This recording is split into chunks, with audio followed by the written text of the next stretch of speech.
जन्मदिन की ढेर बधाई आर्यन बेटा देहो भगिया जगाई तोहरो जन्म से खुश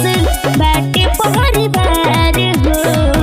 तोहरो जन्म से खुश बाटे परिवार हो जिया तू लाख लाख बरी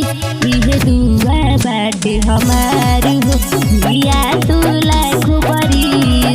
इहे दुआ बाटे हमार हो।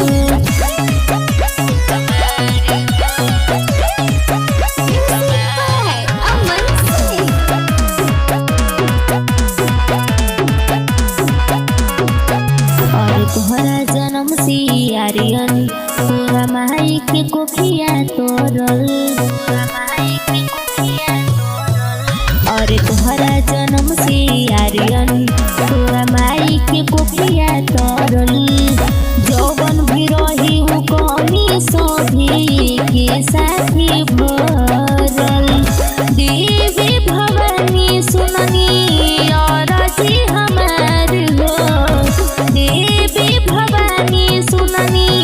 और जी हमार हो जिया तू लाख लाख बरिस इहे दुआ बाटे हमार हो जिया तू लाख बरिस इहे दुआ बाटे हमार हो।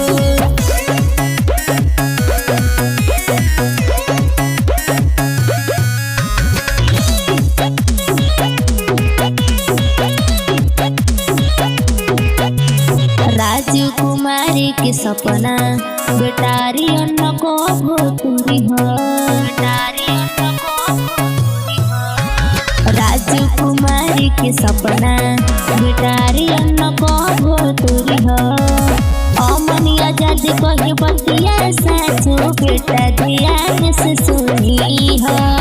माई बाप खुश रहे